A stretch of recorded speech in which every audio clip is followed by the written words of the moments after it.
नमस्कार दोस्तों, आप लोगों का एक बार फिर से स्वागत है हमारे YouTube चैनल MSH क्लासेस पर। दोस्तों, अभी मैं आप लोगों के सामने नागपुरी की एक शिष्ट गीत जो कि उमड़ी गगन गन घमंड है, ठीक है, उमड़ी गगन घन घमंड, इसके बारे में मैं आप लोगों को इसका हिंदी अनुवाद पूरी तरह से, साथ ही साथ इसके कवि के बारे में और फिर इससे संबंधित जितने भी प्रश्न बनेंगे उन सारे का डिस्कशन मैं आज के सेशन में बताऊंगा। चलिए, आप लोग दिल थाम के बैठ जाइए, आप लोग सिर्फ वीडियो में अंत तक बने रहिए। लास्ट में दोस्तों 20-25 मिनट के अंदर आप देखिएगा कि इस गीत से संबंधित जितनी भी आपको परेशानियां थी वे सारी दूर हो जाएंगी और एग्ज़ाम में भी आप यहां से क्वेश्चन करने लायक रहिएगा। चलिए, सबसे पहले हम लोग इस गीत के जो कवि हैं, ठीक है, कवि कंचन हैं, उसके बारे में हम लोग पहले जानकारी लेते हैं, फिर जाके हम लोग इस गीत के बारे में देखेंगे। ठीक है, चलिए। कंचन क्या गीत लिखे हैं? उमड़ी गगन घन घमंड। तो इसके बारे में हम लोग जानकारी लेते हैं। नागपुरी कवि कंचन का पूरा नाम, नागपुरी कवि कंचन का पूरा नाम क्या था? चुन्नी राम दुबे। याद रखिएगा दोस्तों, ये क्वेश्चन पूछा जा चुका है। चुन्नी राम दुबे किस कवि का नाम है? तो कंचन का पूरा नाम है। ये गुमला के पास चपका और बड़का गांव में रहते थे। देखिए, चपका और बड़का दोनों गांव में रहते थे, ठीक है, चपका और बड़का, क्योंकि गांव के बगल में ही बहुत लोगों का क्या होता है कि ज़मीन दो जगह होता है और दोनों जगह घर बना हुआ होता है। उसी कंडीशन में समझ लीजिए इनका है। इनके संबंध में प्रारंभिक जानकारी जगनिवास नारायण तिवारी, ठीक है, इनके बारे में जो प्रारंभिक जानकारी जो है वह किनके द्वारा मिलता है? जगनिवास नारायण तिवारी के द्वारा। अब आपको बताना है कि जगनिवास नारायण तिवारी के द्वारा कौन सा गीत लिखा गया है, इसकी बारे में आप लोग कमेंट सेक्शन में आंसर कीजिएगा, ठीक है। आरा बड़ाम 18 जून 1964 से डॉक्टर केसरी को मिली थी। अब डॉक्टर केसरी को मिली थी किससे जानकारी? तो जगनिवास नारायण तिवारी से। किसके बारे में? कंचन के बारे में, चुन्नी राम दुबे के बारे में जानकारी मिली थी। कंचन की पूरी जानकारी और उनकी रचनाएं डॉक्टर केसरी को बुरहू के मांडूराम, बुरहू के जो मांडूराम है, देखिए यहाँ से इससे किससे में? जगनिवास नारायण तिवारी से मिली और फिर बुरहू के मांडूराम से कब? 25 अगस्त 1965 को मिली। किसको? डॉक्टर केसरी को। और डॉक्टर केसरी को ही जगनिवास नारायण तिवारी से भी जानकारी मिली। अर्थात डॉक्टर केसरी जो है वे चलता फिरता एक क्या थे? लाइब्रेरी थे, जो हर एक कवि की जानकारी को इकट्ठा करके नागपुरी संस्थान में क्या रखे थे? संरक्षित रखे थे। इसीलिए सभी के बारे में वह जानकारी ले रहे थे। बड़ी बात यह है कि कंचन ने अपनी जीवन गाथा दोहा, चौपाई आदि छंदों में विस्तार से लिखी है।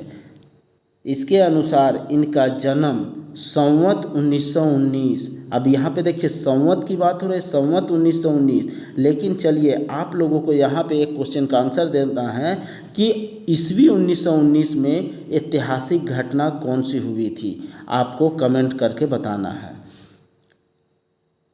चलिए, 1862 ईस्वी में। देखिए, इनका जन्म कब हुआ था? 1862 ईस्वी में। अगर संवत में हम लोग देखेंगे तो 1919 संवत में फागुन मास कृष्ण चतुर्दशी दिन बुधवार को बड़का डीह में हुआ था। अब देखिए यहाँ कब? फागुन का महीना था, कृष्ण चतुर्दशी था और दिन कौन सा था? बुधवार के दिन था। और गांव कहाँ था? तो बड़का डीह, बड़का डीह में किनका?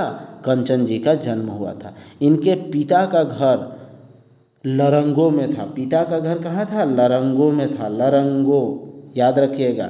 चपका में इनकी नानी रहती थी। चपका में क्या था? इनकी नानी रहती थी। ये ब्राह्मण थे। कौन? ये ब्राह्मण थे। तो कंचन जो थे वह एक ब्राह्मण थे। आगे देखते हैं। जन्म के साथ ही कंचन की माता का देहांत हो गया। देखिए, कंचन जब जन्म लेते हैं और जन्म के फौरन ही बाद उनकी माता का देहांत हो जाता है।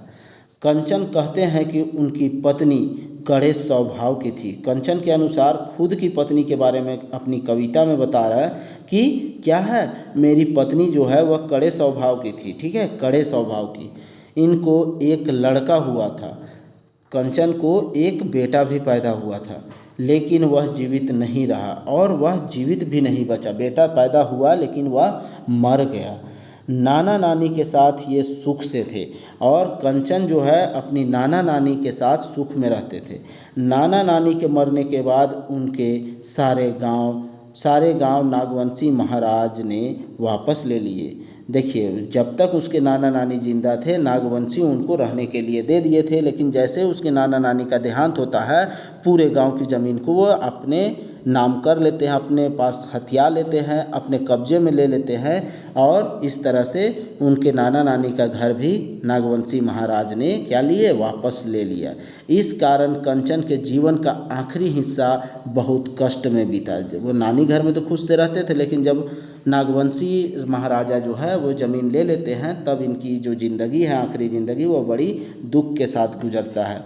ये गोरे रंग के सुंदर आदमी थे। देखिए, इनके बारे में कहा जा रहा है कि ये गोरे चिट्टे थे, ठीक है। अब इनके वंश में कोई नहीं है। अब देखिए आगे कहा जा रहा है चुन्नी राम दुबे के वंश में अब कोई नहीं है। कंचन घासी राम के समकालीन थे। अब देखिए यहाँ पे कंचन जो है वो किसके समकालीन थे, घासी राम के समकालीन थे। इन्होंने तीर्थ यात्रा भी की थी। अब कंचन के बारे में आगे कहा जा रहा है इन्होंने तीर्थ यात्रा भी की। 1927 ईस्वी में तीर्थ यात्रा से लौटने के बाद इनका देहांत हुआ। तीर्थ यात्रा से लौटने के बाद इनका देहांत हो जाता है। इनकी लगभग पूरी रचनाएं नागपुरी संस्थान में है। चुन्नी राम दुबे की पूरी रचनाएं, जितने भी रचना की है वे सारे के सारे कहाँ मिल जाएंगे आपको, नागपुरी संस्थान पिठोरिया में मिल जाएंगे। इनकी कुल संख्या मिलाकर 98 होती है। इनकी टोटल रचनाएं कितनी है, 98 है। ये सारे आपको नागपुरी संस्थान में देखने को मिल जाएंगे अभी भी। कंचन पर प्रोफेसर सविता केसरी ने पीएचडी डिग्री के लिए थीसिस लिखी है। अब देखिए कंचन पर कौन पीएचडी किया, तो सविता केसरी। सविता केसरी कौन है, तो बीपी केसरी की बेटी। क्योंकि बीपी केसरी जो है इनके बारे में पूरी जानकारी लिए थे, अब जिससे उसके बारे में आपको क्या है खोजने में आसानी नहीं था, उसके बारे में जानकारी हासिल करने के लिए कोई दिक्कत नहीं था। इसी कारण से इसके विषय में इसके बारे में पीएचडी कौन करती, उसकी बेटी सविता केसरी, ठीक है। इनके पावस गीत बहुत प्रसिद्ध है। किनके पावस गीत बहुत प्रसिद्ध है, कंचन के पावस गीत बहुत प्रसिद्ध है। इनकी भाषा बहुत ही प्रांजल और सुंदर है। इनकी भाषा जो है वह बहुत ही प्रांजल अर्थात एकदम अच्छे लेवल की है। इन्होंने कृष्ण भक्ति के गीत के साथ साथ इन्होंने कृष्ण भक्ति, अब आप देखिएगा उमड़ी गगन घन घमंड में भी इन्होंने कृष्ण भक्ति के बारे में दर्शाया है, ठीक है। साथ ही साथ इन्होंने महाभारत, सीता स्वयंवर, दमयंती चरित्र, टाना भगत आंदोलन आदि पर गीत लिखे हैं। इन सारे पे इन्होंने गीत भी लिखे हैं। चलिए अब हम लोग आते हैं कवि गीत पे। उमड़ी गगन घन घमंड। उमड़ी गगन घन घमंड चमकत चपला प्रचंड दुदुम्भी चहु ओरे अग गग गग घहरत झरी झझकत जल धरे गोई आजू अवसरे अस गोविंद नहीं घरे। अब यहाँ पे क्या कहा जा रहा है, उमड़ी गगन घन घमंड। जब गगन जो है वह गगन में क्या हो रहा है, घन घमंड अर्थात जो बादल है वह बहुत ही उमड़ घुमड़ रहा है, ठीक है। बादल जो है वह बहुत ही क्या हो रहा है, उमड़ घुमड़ रहा है और क्या है चमकत चपला, और जो बिजली की जो चमक है वह बहुत ही प्रचंड है, विकराल है अर्थात बहुत तेज चमक रहा है। और दुदुम्भी चहु ओरे, और दुदुम्भी एक प्रकार का क्या है, एक प्रकार का वाद्य यंत्र है। और दुदुम्भी चहु ओरे, और दुदुम्भी जो है वह चारों ओर बज रहे हैं। क्यों बज रहे हैं, क्योंकि हम लोग क्या देखते हैं, बिजली की चमक होने के बाद क्या होती है, गर्जन होती है।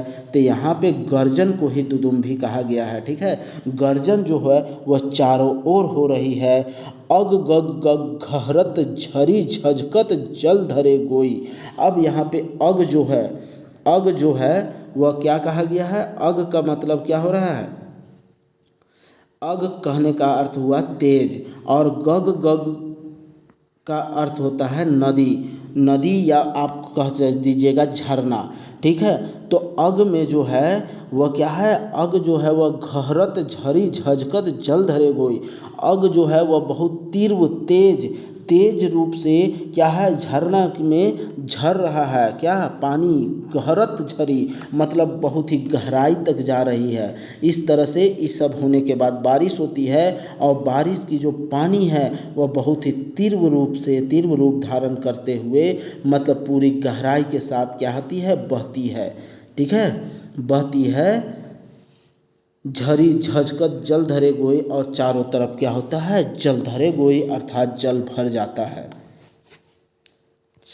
आजू अवसरे अस गोविंद नहीं घरे, और ऐसे अवसर पे भी मेरा जो प्रियतम है, मेरा जो गोई है, मेरा जो गोविंद है वह क्या है, घर पे नहीं है। अब यहाँ पे गोविंद किसको कहा गया है, तो श्री कृष्ण से। कौन कह रही है, राधे कह रही है, राधिका कह रही है श्री कृष्ण से। यहाँ गोविंद का मतलब होता है श्री कृष्ण। यहाँ गोविंद का मतलब आम बोलचाल की भाषा में ऐसे नहीं बोलिएगा कि प्रियतम मतलब प्रेमी और प्रेमिका की बात हो रही है। यहाँ पे राधिका अर्थात राधा और कृष्ण की बात हो रही है। राधा कह रही है कि ऐसे अवसर पे भी मेरा जो कृष्ण है, मेरे जो गोविंद है वह घर पे नहीं है।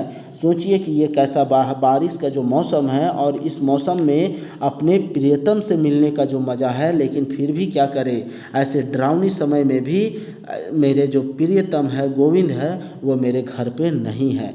लह लह लह लह पवन रोष, हह तरु धरनी लोर, हहरत मन थहरत तन, थरहर खर भरे गोई, आजू अवसरे अस गोविंद नहीं घरे।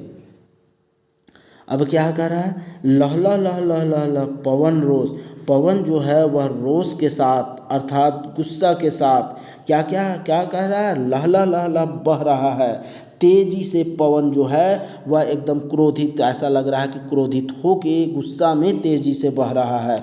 और ह तरु धरनी लोर, और इस कंडीशन में जो तरु है अर्थात पेड़ जो है पौधा जो है वह धरनी लोर अर्थात हा करके वे क्या हो जा रहा है, पेड़ पौधे जो है वह धरती को क्या कर रहे हैं, चूम जा रहे हैं अर्थात लेट जा रहे हैं।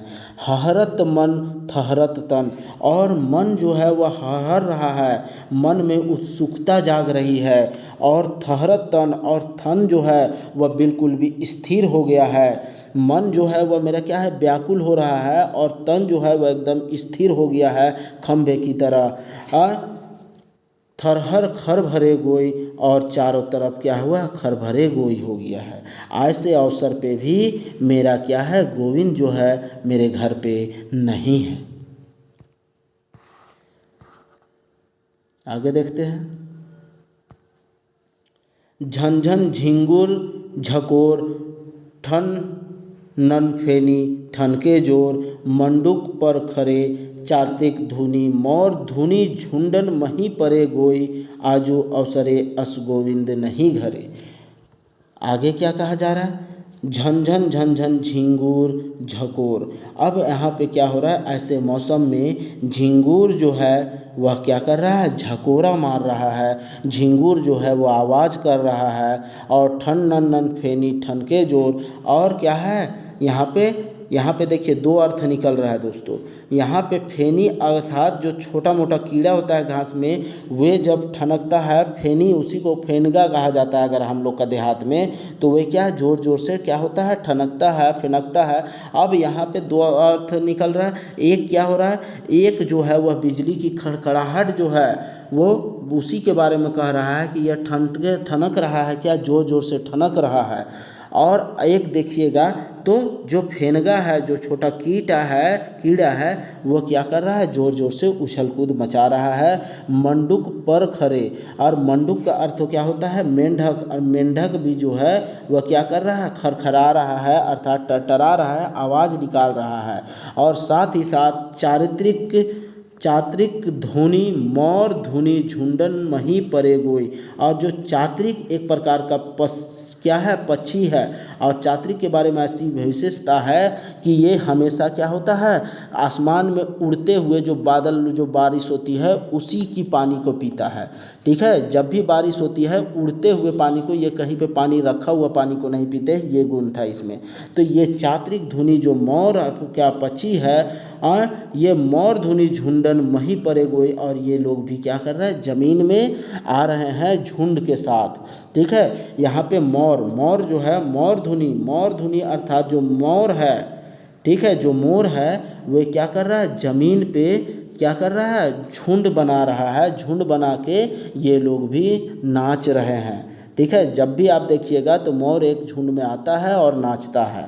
आजू अवसर ऐसे खूबसूरत पल पे भी मेरे जो गोविंद है वे घर पे नहीं है।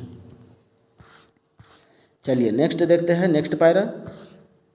रजनी विकट त्रिमोर घोर, दादुर कड़का अंदोर, नींद ना दीर्घ परे, खन खन हिया कड़कत, जिया डरपत, एक सरे गोई, आजू अवसर अस गोविंद नहीं घरे। अब क्या कर रहा है, रजनी का मतलब होता है रात, और विकट का मतलब हुआ विकट, विकराल, और त्रिमीर मतलब होता है एकदम घोर अंधेरा। ठीक है, त्रिमीर का मतलब एकदम अंधकार वाली रात। ठीक है, तो घोर अंधकार, तो घोर अंधकार जो है, रात जो है, घोर अंधकार वाली रात जो है वह बहुत ही विकट है अर्थात विकराल रूप धारण किए हुए है। और ऐसे में क्या हो रहा है, दादूर अर्थात मेंढक जो है वे अपनी आवाज़ से, अपनी कड़कड़ाहट से, अपनी टरटराहट से क्या कर रहा है, अंदोर कर दिया है। मतलब कि इतना आवाज़ कर रहा है कि एकदम शांत माहौल को वो एकदम बेगाना कर चुका है। और ऐसे कंडीशन में नींद ना दीर्घ पड़े, और नींद भी नहीं पड़ रहा है, कहाँ, दीर्घ में अर्थात आँख में, अर्थात नयन में, अर्थात छज्जू में। ठीक है, तो ऐसे समय में आँख में नींद भी नहीं पड़ रहा है। खन खन हिया कड़कत, और खन खन जो है वह खन खन हिया अर्थात हृदय जो है, अर्थात धड़कन जो है, दिल जो है वह कड़कने लगता है। और जिया डरपत, और जो जिया है, धड़कन है, दिल है, वह क्या होता है, डरने लगता है। एक सरे गोई, एक साथ से क्या होता है, डरने लगता है। और ऐसे अवसर पे भी, ऐसे डरावनी रात वाले जगह में भी, समय में भी मेरे जो गोविंद है वे घर पे नहीं है। चलिए नेक्स्ट देखते हैं, लास्ट पैरा है इस गीत का। बाजत मनमथ तीर, जरत उर उठत पीर, लोचन नीर ढरे, कंचन छवि बिसरत नहीं, बिरहानल बरे गोई, आजू अवसरे अस गोविंद नहीं घरे।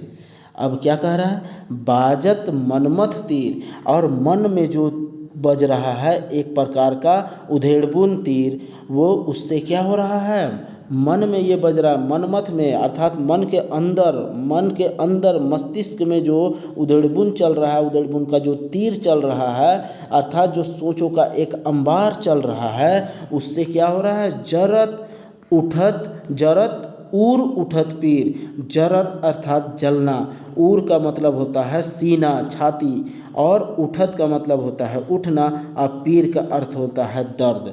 तो क्या हो रहा है, जब मन में ऐसी उधेड़बुन चल रही है तो मेरे ऊर पे, मेरे छाती पे क्या हो रहा है, जलन हो रहा है, जलन उठ रहा है, और उससे हमें क्या मिल रही है, दर्द मिल रही है।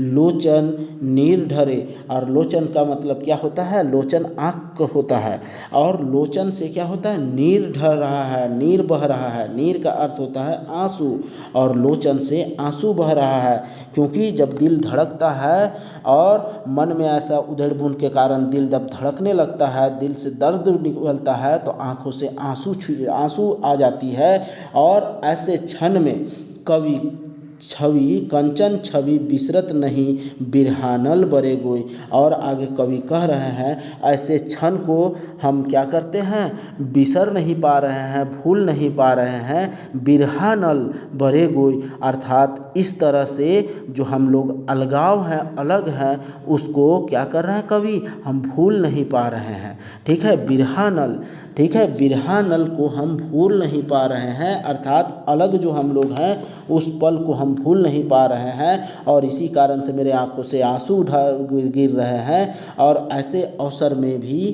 क्या है, मेरे जो गोविंद है वे घर पे नहीं हैं। तो इस तरह से हम लोग इस गीत का हिंदी अनुवाद देख चुके हैं। उम्मीद करता हूँ कि आप लोगों को एक एक वर्ड समझ में आया होगा। चलिए अब इससे संबंधित जो भी प्रश्न बनते हैं उन सारे का जखीरा आप लोगों के सामने पेश है।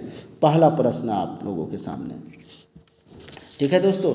नागपुरी गीत उमड़ी गगन घन घमंड कर कवि कौन है? कहते हो घन घमंड का कवि कौन है दोस्तों? तो हम लोग देख चुके हैं कंचन है। और कंचन का पूरा नाम क्या था? तो चुन्नी राम दुबे। तो इस तरह से आंसर दुइयो हो जाएगा। उमड़ी गगन घन घमंड गीत में कै ठो पद भाग दे वाला है? तो 4 ठो पद भाग दे वाला है दोस्तों, ठीक है, 4 ठो। चलिए नेक्स्ट हम लोग देखते हैं तीसरा नंबर। गीत कर अनुसार कौन घमंड कर साथे गगन में उमड़ेला? तो घमंड के साथ में कौन उमड़ता है दोस्तों आसमान में? घमंड के साथ है गगन में, तो लोचन, मंडूक, पवन या घन। तो घन जो है वह घमंड के साथ क्या होता है? उमड़ता है। चलिए नेक्स्ट हम लोग देखते हैं चौथा नंबर। गीत में आवल शब्द चपला माने का होल? तो चपला का मतलब क्या होता है दोस्तों? बिजली होती है, ठीक है। चलिए 5 नंबर देखते हैं हम लोग। गीत के अनुसार कौन प्रचंड रूप से चमके लाई गई? तो कौन प्रचंड रूप से चमकने लगता है दोस्तों? तो चपला या बिजली या दुइयो। तो चपला को ही बिजली कहते हैं। तो इस तरह से आंसर 3 हो जाएगा। 6 नंबर देखते हैं। गीत में देवल शब्द दुदुम्भी कर अर्थ बताओ? तो दुदुम्भी क्या है? एक प्रकार का वाद्य यंत्र है दोस्तों, ठीक है, वाद्य यंत्र है। चलिए नेक्स्ट देखते हैं 7 नंबर। गीत में गग कर बहाव कैसा ना है? तो गग का बहाव कैसा है गीत में दोस्तों? गीत के अनुसार गग एकदम तीव्र तेज रूप से बहता है, ठीक है, तेज और तीव्र होता है। तो इस तरह से आंसर क्या हो जाएगा? 3 हो जाएगा। तेज भी है और तीव्र है। चलिए 9 नंबर देखते हैं। गीत में देवल शब्द झचकत कर माने का हुई? झचकत कर माने क्या होता है दोस्तों? देखिए झचकत का अर्थ आप लोग समझ लीजिए, जल भराव, बाढ़ या डूब पड़ना। तो क्या हो जाएगा? अगर देखिएगा तो यहाँ पे जल भराव को ही बाढ़ कहते हैं और बाढ़ को ही डूबा पड़ना कहते हैं। तो इस तरह से सभी हो जाएगा आंसर, ठीक है। चलिए नेक्स्ट हम लोग देखते हैं 10 नंबर। गीत के अनुसार गोविंद के कहल जाए? तो गीत के अनुसार गोविंद किसको कहा गया है? कृष्ण के। नेक्स्ट हम लोग देखते हैं लह लह रोज कर साथे कौन बहेला? तो कौन लह लह रोज के साथ बहता है? पवन बहता है दोस्तों, ठीक है। चलिए 12 नंबर देखते हैं। तरु माने का हो? तरु का मतलब क्या होता है? पेड़ होता है, ठीक है, पेड़ पौधा होता है। 13 नंबर देखते हैं हम लोग। गीत में देवल शब्द धरनी कर अर्थ बताओ? तो धरनी का अर्थ क्या होता है? धरनी मतलब लेट जाना, ठीक है। धरनी का अर्थ क्या होता है? झुक जाए या लेट जाए। तो झुक जाना या लेट जाना दोनों अर्थ होता है। कौन? तरु जो है वह घरनी लोर कहता है ना, घरनी अर्थात लेट जाना या झुक जाना। चलिए 14 नंबर देखते हैं। गीत में कौन व्याकुल रहेला? तो कौन व्याकुल रहता है दोस्तों? तो मन जो है वह व्याकुल रहता है। गीत में कौन ठहरल रहेला? कौन स्थिर रहता है? तो तन स्थिर रहता है दोस्तों, ठीक है, तन जो है वह स्थिर रहता है। चलिए 16 नंबर देखते हैं। गीत में कौन झनझन झकोर करेला? तो कौन झनझन झनझन झकोर करता है? तो झिंगुर जो है वह झनझन झकोर करता है। चलिए 17 नंबर देखते हैं। गीत में देवल शब्द मंडूक माने का होगी? तो मंडूक का अर्थ क्या होता है? तो बेंग होता है दोस्तों, ठीक है। चलिए 18 नंबर देखते हैं। गीत में मोर झुंड बना के कहाँ रहेला? तो झुंड बना के कहाँ रहता है? मही पर, जमीन पर या दुइयों पर? तो झुंड बना के मही पर या ज़मीन पर, दोनों पर रहता है। तो आंसर 3 हो जाएगा। चलिए नेक्स्ट हम लोग देखते हैं 19 नंबर। चात्रिक कौन जिनिस का नाम है? कहते हैं चात्रिक क्या है? तो चात्रिक एक प्रकार का पक्षी है ना दोस्तों, जो उड़ती हुई पानी को पीता है। चलिए नेक्स्ट हम लोग 20 नंबर देखते हैं। रजनी माने का होगी? तो रजनी का मतलब क्या होता है? रात होता है दोस्तों, ठीक है, रात। चलिए 21 नंबर देखते हैं। त्रिमीर कर अर्थ बताओ? त्रिमीर का अर्थ क्या होता है? रात, दिन, चांद वाला रात या अंधार रात। त्रिमीर का अर्थ होता है अंधेरी रात, ठीक है, घोर अंधेर। चलिए 22 नंबर देखते हैं। गीत में देवल शब्द दादूर माने का हुई? तो दादूर का मतलब क्या होता है दोस्तों? बेंग होता है, मेंढक। बेंग मेंढक को ही कहा जाता है। 23 नंबर देखते हैं, गीत में केकर गुल अंदोर कर देवेला। तो केकर गुल दादूर कर या मंडूक कर या बेंग कर, तो ये सभी पर्यायवाची शब्द है, इसीलिए आंसर 4 हो जाएगा। चलिए 24 नंबर देखते हैं, गीत कर अनुसार दीर्घ में का नी पड़ेला। तो दीर्घ में क्या नहीं पड़ता है दोस्तों, नींद नहीं पड़ता है, ठीक है। दीर्घ का मतलब आँख होता है और आँख में क्या नहीं पड़ता है, नींद नहीं पड़ता है। चलिए 25 देखते हैं, गीत कर अनुसार का त्रिमीर घोर आहे। का त्रिमीर घोर आहे, तो का त्रिमीर घोर आहे, तो रजनी जो है वह रजनी जो है, रजनी या रात जो है वह क्या है, घोर आता है, त्रिमीर घोर आता है, ठीक है। गति में गीत में खन खन का कड़केला। तो खन खन क्या कड़कता है दोस्तों, तो खन खन हिया कड़कता है, धड़कन कड़कता है, ठीक है। चलिए 27 नंबर देखते हैं, गीत कर अनुसार का डरेला। तो क्या डरता है, जिया डरता है दोस्तों, ठीक है। जिया जो है वह डरने लगता है। 28 नंबर देखते हैं, देवल गीत के पूरा करो। बाजत मनमथ तीर, ठीक है, बाजत क्या है, मनमथ तीर। चलिए 29 नंबर देखते हैं, गीत कर अनुसार का जरेला। तो गीत के अनुसार क्या जरता है, ऊर जरता है या छाती जरता है। तो ऊर को ही छाती कहते हैं, तो इस तरह से दोनों हो जाएगा आंसर। चलिए नेक्स्ट हम लोग देखते हैं 30 नंबर, गीत में देवल शब्द उर माने का होवेला। तो उर का मतलब क्या होता है दोस्तों, सीना होता है, ठीक है, सीना या छाती। 31 नंबर देखते हैं, गीत कर अनुसार का कर नीर ढरे लागेला। तो का कर नीर ढरे लगता है, तो लोचन का, आँख का नीर जो है वह ढरने लगता है, लुढ़कने लगता है। चलिए 32 नंबर देखते हैं, लोचन कर अर्थ का हो। तो लोचन का अर्थ क्या होता है, आँख होता है, नयन होता है या दुयो होता है। तो दोनों होता है दोस्तों, आँख को ही नयन कहते हैं और नयन को ही लोचन कहते हैं।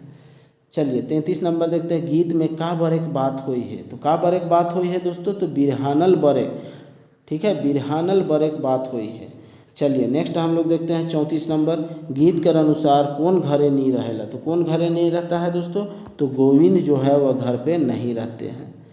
35 देखते हैं, कवि कंचन कर पूरा नाम का है, तो चुन्नी राम दुबे। चुन्नी राम दुबे दोस्तों, ठीक है। तो चुन्नी राम दुबे कितना है, ऑप्शन 4 में है, ऑप्शन 4 में चुन्नी राम दुबे है, ठीक है। चलिए नेक्स्ट हम लोग देखते हैं 36 नंबर, कवि कंचन केकर समकालीना है। तो घासीराम, महंत घासीराम और बरजू राम। तो यहाँ पे किसके समकालीन बताया गया है, तो यहाँ पे समकालीन अगर बताया गया है तो घासीराम का बताया गया है। लेकिन एक अर्थ में देखिएगा तो घासीराम महंत घासी के समकालीन है और महंत घासी बरजू राम जो है वह महंत घासी के समकालीन है। तो इस तरह से आंसर 4 भी हो सकता है, ठीक है। ज़्यादा चांस है इस तरह से घुमाने का, तो इस कंडीशन में आप डी को लगाने का कोशिश कीजिएगा आंसर। चलिए 37 नंबर देखते हैं, कहाँ से घुरल वादे 1927 में कंचन जी कर नाश हो जाएगा। तो कहाँ से दोस्तों, तो तीर्थ यात्रा से लौटने के बाद इनका देहांत हो जाता है। चलिए 38 नंबर देखते हैं, कंचन कर कतना रचना नागपुरी संस्थान में आहे। तो कंचन का कितनी रचना जो है नागपुरी संस्थान में 98, 60, 70 या 68। इसका आंसर आप लोग कमेंट सेक्शन में बताइएगा।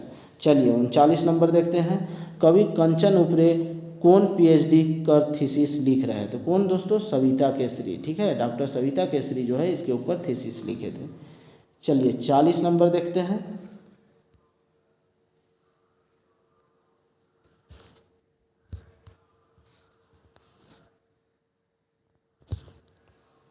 कंचन कर जन्म कर साथे केकर नाश होवेला। कंचन के जन्म के साथ ही किसका नाश हो जाता है, तो किसका नाश, आयु का नाश हो जाता है दोस्तों, ठीक है, आयु का नाश हो जाता है। चलिए नेक्स्ट हम लोग देखते हैं 42 नंबर, कंचन जी केकर स्वभाव के कड़ा बताया है। तो किसके स्वभाव को दोस्तों, तो त्रिया मतलब अपनी पत्नी के स्वभाव को कड़ा बताया है, ठीक है। चलिए नेक्स्ट हम लोग देखते हैं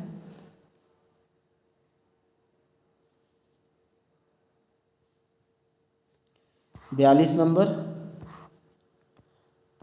कवि कंचन कहाँ का रहने वाला रहे। तो कवि कंचन कहाँ के रहने वाले थे, रांची के, लोहरदगा के, गुमला के या पलामू के। तो गुमला के दोस्तों, ठीक है, गुमला के, 2 जगह भी बताया गया है।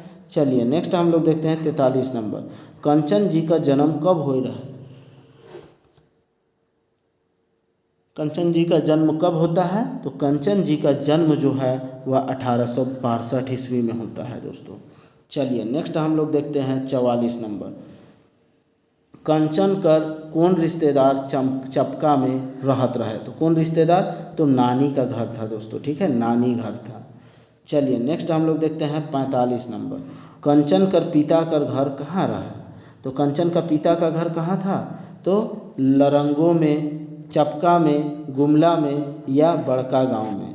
तो लरंगों में अब हम लोग देखिए पिता का घर कहाँ रहते, पिता कहाँ रहते थे? लरंगों में आया है, लेकिन जो बड़का गांव है उसमें जन्म हुआ है। तो इस आधार पर जबकि चपका में उसकी नानी रहती थी, तो इस आधार पे ये तीनों जगह गुमला का ही है। तो यहाँ पे अब क्या आंसर हो जाएगा वो आपको देखना पड़ेगा। अगर चपका की बात करेंगे कंचन का पिता का, तो पिता तो चपका में नहीं रहते थे, तो इस कंडीशन में बड़का गांव हो जाएगा दोस्तों, ठीक है। पिता का घर कहाँ रहा? तो पिता का घर जहाँ रहता है वहीं ना बच्चा का पैदा हो, लेकिन ये भी कंडीशन नहीं है, तो या तो लरंगो होगा या फिर बड़का गांव होगा, ठीक है। लेकिन ज़्यादा कंडीशन है क्योंकि कहाँ रहे और कविता में दिया हुआ है लरंगों में रहते थे, तो इस कंडीशन में अगर ये दोनों ऑप्शन रह गया तो इस कंडीशन में आप यहाँ पे जाने का कोशिश कीजिएगा। यहाँ भी कोई गए हैं तो गलत नहीं है, लेकिन यहाँ वाला ज़्यादा सही है, ठीक है। चलिए इस तरह से आज का सेशन हम लोग का स्टार्ट होता है। मैं उम्मीद करता हूं कि आप लोगों को ये सेशन अच्छा लगा होगा। मैं आप लोगों का आज गीत का जो टॉपिक था 10 गीत मैं आप लोगों को आज कंप्लीट कर दिया हूं। अब नेक्स्ट हम लोग दोस्तों कवि परिचय देखेंगे, ठीक है। कवि परिचय रेगुलर लंबा क्लास उसमें चलेगा, ठीक है, क्योंकि लंबा वीडियो आएगा, तो इसलिए एक एक दिन में हम लोग एक एक वीडियो देखेंगे। 8 कवि परिचय है, 8 दिन में हम लोग कवि परिचय समाप्त कर लेंगे, ठीक है दोस्तों। चलिए आप लोग बिल्कुल पढ़ाई में एकदम, पढ़ाई में से मन हटाइए नहीं, एकदम पढ़ाई में आप लोग लगे रहिए, ठीक है। जहाँ से भी आपको मटेरियल मिल रहा है वहाँ से ले लीजिए। और आप लोगों को अगर मेरी क्लास का अगर PDF चाहिए तो PDF के लिए आप 9097285877 पे आप लोग कॉल कर सकते हैं। PDF के बारे में यहाँ से आप लोगों को जानकारी मिलेगा। चलिए दोस्तों, कल मैं आप लोगों को नेक्स्ट वीडियो में मिलता हूँ, तब तक के लिए जय हिंद।